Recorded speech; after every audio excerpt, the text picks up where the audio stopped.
Dyke has joined forces with Chip Ganassi Racing. And in Walker Motorsports, Willie T. Ribbs is out. Scott Goodyear and Johnny Rutherford are in. So there's a good deal to make this running, the 76th running of the Indianapolis 500-mile race, exciting. While much changes, there are some things that never seem to change, and that's with our guest today, the defending champion from the 75th running of the Indy 500 and the third four-time winner of the race, Rick Mears. Rick, welcome. Thank you, Paul. Rick, when we talk about qualifying at some enormous speed like 230, 232 miles an hour, can you kind of take us through a lap? How much turning do you do? Do you touch the brakes? What's a lap like? When you're running that kind of speed, when you really get the car trimmed out, you don't do a lot of turning, because the car is very free, and that's what you try to do, get away from some of the steering. The less steering you do, the faster the car is, the less drag there is. So you really try to keep the car very free, very precise, but you have to be very smooth, because when the car is trimmed out for qualifying, it's very easy to overstep the bounds because there's not a lot of downforce. So basically, you just, when you approach the corners, you try to, run very smooth through the corner. And each corner you go through, you kind of monitor what the car does. And you make corrections the following lap. You remember the next time you come around, what kind of corrections you need to make in your line or your pattern or whatever to optimize the corner, to make it a little bit better the next time. So you continuously, every corner, as the tires change, as the fuel load goes down, the car is changing, you're changing your pattern constantly to try to get the most out of it. But your job is to predict what that corner is going to be like. You only know a little bit from the last lap. Do you have marks on the track, on the fence? Do you see something you look for? What are you looking for? Different drivers pick out different things probably. There's different spots on there, marks on the walls in certain places, a paint line or one of the caution lights that hang off the fence at the entry. There's a gate going into turn one that you kind of use as a monitor. You see all these things? Oh, yeah. And there might be a black mark on the pavement for some reason, or maybe a patch in the pavement or a crack in the pavement. You pick up little things throughout the week beforehand, before qualifying, that you set your reference points on. So when you're running, do you say, well, I got a foot beyond the black mark at 220, 230 miles an hour, now I'm going to go 2 feet?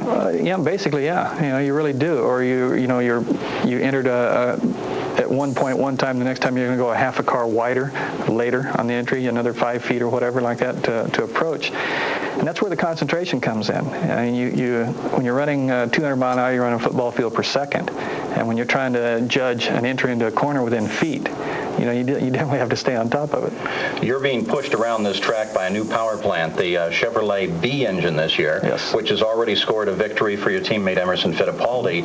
But it's an engine that was really designed to run fast here. How do you think it's going to perform? I think the new Chevy is going to perform very well. We built the new Marlboro car basically around that engine, because the engine being a smaller package, tighter package, to utilize the aerodynamics of the smaller engine, the smaller Chevy. We built the car completely for that particular engine, and so far it's been very well. We've run several 500-mile tests on the engine. But that's not like running the race, is it? It's pretty close. Is it? I mean, it really is, because we gear them to get the RPM that we feel we're going to be running and want to run in the race. And the way we've been running them, Paul Tracy's really been doing, the majority of the legwork on that. And they've been filling the car up, and he'll go out and run a full segment, come in, stop. The only difference is he shuts the engine down, while they refuel it, right, and get it ready to go again. Then he goes and runs another leg. So it's pretty close. Well, Rick Mears, of course, definitely knows how to get around this brickyard. Fastest guy around here, 4 wins, looking for another. In a moment, we'll come back and take a look at Rick's last win at the Indianapolis Motor Speedway.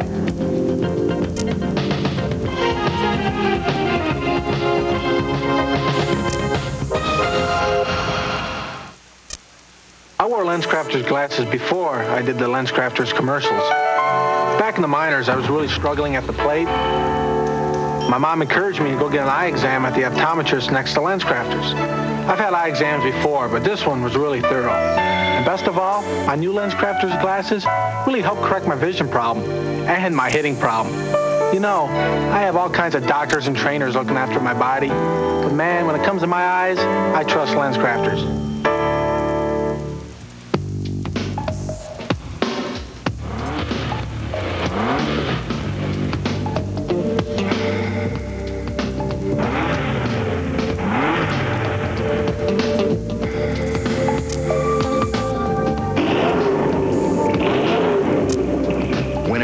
getting around town,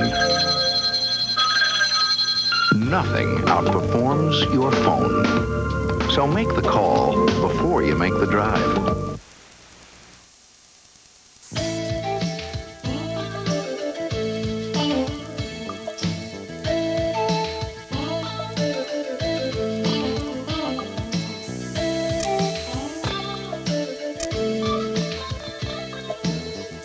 If you use plastic grocery bags from Goodings, just think what you could be saving. Help keep Florida green. Recycle your plastic bags at Goodings. The way to not win in tennis is to think too much about your opponent. Because in tennis, you don't just play the opponent. You've got to play the ball. It's how you play the ball that determines whether your shot is in or out. Whether the point is won or lost. Play the ball better than your opponent, and you'll play winning tennis. Now, you can play the ball.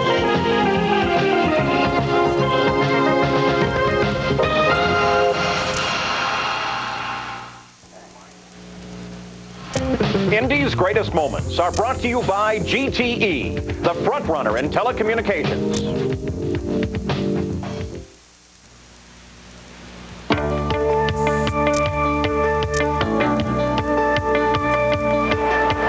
1991, the 75th running of the Indy 500, the Diamond Jubilee. Race day started out looking like a washout, but by mid-morning the rain had stopped, the track was dry, and the 75th running was ready to start. It was touted as AJ's final 500 before retiring. But after qualifying for the front row, AJ would become the victim of an early race crash involving Roberto Guerrero and Kevin Kogan. Foyt's front suspension was damaged by the debris, ending his day. After the accident, Michael Andretti was clearly the class of the field. He nearly lapped pole sitter Rick Mears until a flat tire slowed him down and made him pit early and cost him an extra stop for fuel late in the race. Attrition slowly whittled the field down to a battle between Michael and Rick. The younger Andretti was back in control until Danny Sullivan's turbo let go on the front stretch. Michael pitted for the extra fuel he needed and found himself behind Rick for the restart. We got hung up at the start on the restart behind Al and John Andretti, and I had to backpedal to keep hitting John when he swung out around Al, and or vice versa, whichever one it was. And when I did that, that killed my momentum. And here comes Michael. He's got a 3-car draft in front of him, so I knew he was going to go by. It's just a matter of where. So I stayed low to let him move by because we weren't up to speed yet. Not to be outdone, Rick stayed on Michael's tail and incredibly returned the favor by pulling off an equally difficult outside pass in the same spot on the very next lap. Slowly, Mears pulled away, and even a late race yellow caused by Mario Andretti's tired machine couldn't help Michael regain the lead. Mears powered his way to his record-tying 4th Indy 500 win and team owner Roger Penske's record-setting 8th victory. We're very fortunate to even be there, let alone win 1 or 2 or 3 or 4. And I've always felt like we'll take a race at a time and see what happens. If we're supposed to win 5, we will. Rick Mears' 4th Indianapolis 500 victory. Another of Indy's greatest moments.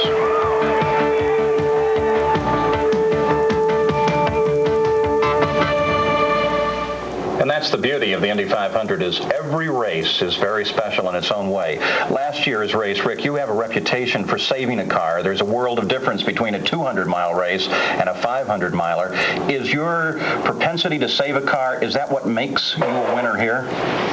Well, I think it helps. I think the desert racing taught me that a long time ago, and it really, you got to figure out a pace that's fast enough to win but slow enough to finish, and that's the hard part. So that's what you always try to do, and I think that's been a plus for us over the years. What about pressure?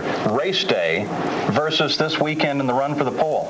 Qualifying is the most pressure of anything I've ever done here at Indianapolis. The big difference is you have to run 4 laps, and they have to be absolutely perfect, on the limit as much as possible, and you're second-guessing the car all the time, trying to figure out what the conditions are just before you go out and everything else.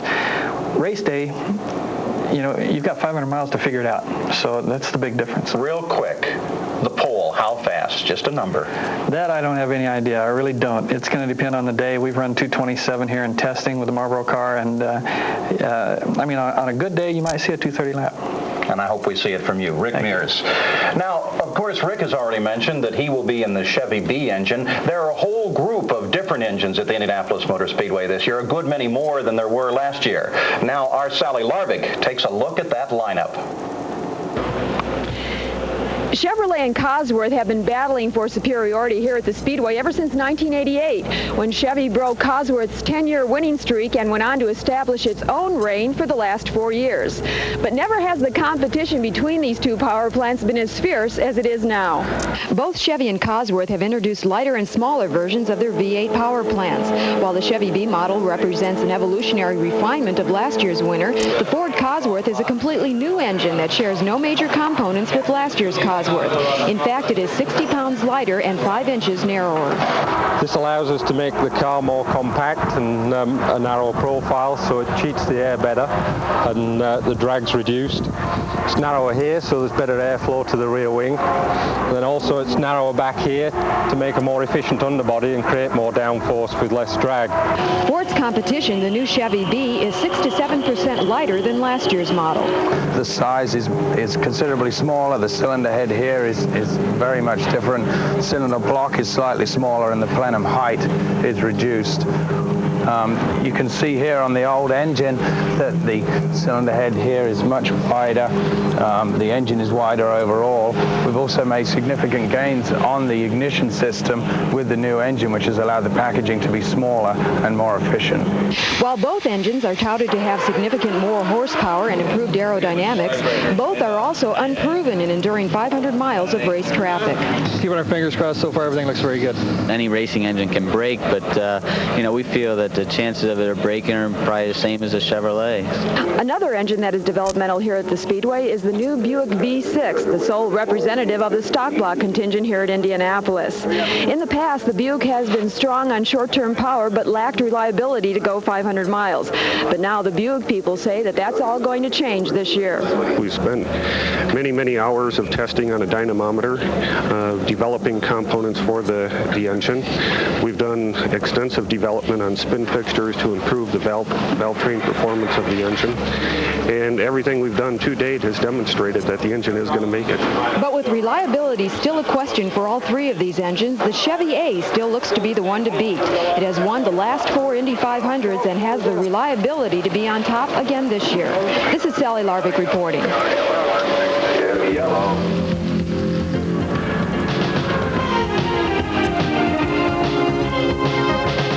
Sure, you work in an office. What do you mean 8? But you live on the phone, which is why you should know about Centranet service from GTE. With Centranet, you get the features and flexibility of the most sophisticated business telephone system. Not the high cost of one. It's really difficult for me right now. Because while you spend most of your time on the phone, He hung up on him. He's gone now. there's no need to spend most of your money. The RCA projection screen is so big, you'll feel like part of the show when you watch the RCA home theater. It also has Dolby surround sound that's so real. Stand back, everyone. You'll forget you're sitting at home. Let me handle this. The RCA home theater also has Pix in Pix. It lets you watch 2 things at once, in color. Another way RCA is changing entertainment again. Splitfire earned a United States patent. Splitfire doesn't look like any other spark plug. And the patented Splitfire doesn't work like any other spark plug. 5 extra horsepower by merely installing these plugs. Quicker in the quarter mile. A 4.8% gain in mileage. There's nothing like a Splitfire. You'll get more power and more mileage, or your money back. Get the guaranteed Splitfire advantage at leading automotive stores from coast to coast. Now there's a magazine that's as serious about golf as you are. Nice shot. Thanks.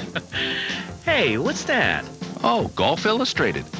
It's Golf Illustrated, America's oldest golf magazine, designed for the serious golfer, with tips from the greatest players and teachers in the game.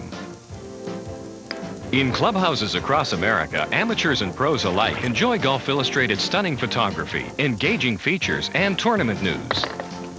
New clubs? Sure are. Read what Golf Illustrated says about them. Golf Illustrated's thorough reviews offer sound advice on equipment and your game. Since 1914, for travel, fitness, and equipment tips, golfers have turned to Golf Illustrated. You know, Golf Illustrated has brought the best of golf to its readers for a long, long time.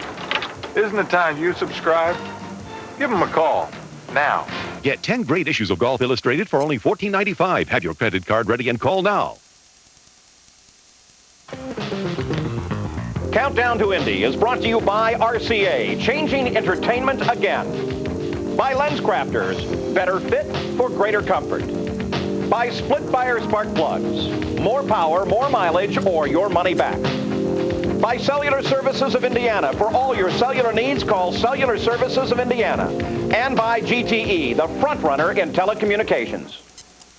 So the practice is definitely in full swing for the 76th running of the Indianapolis 500. 4 more days of practice leading up to Saturday's Run for the Pole at the Great Indianapolis Motor Speedway. And already, as we take a look at the fast speeds of the month, we are nearly 4 miles an hour faster than any speed ever turned at the Indianapolis Motor Speedway. Looking down through the entire order of the top 10 thus far, obviously dominated by Fords and by Buick, and the lone Chevrolet in the top 10 sits down there in 9th position.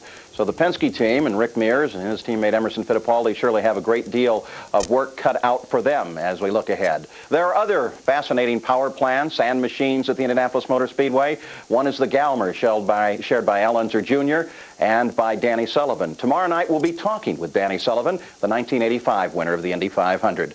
We'll see you then here on Countdown to Indy from the Indianapolis Motor Speedway.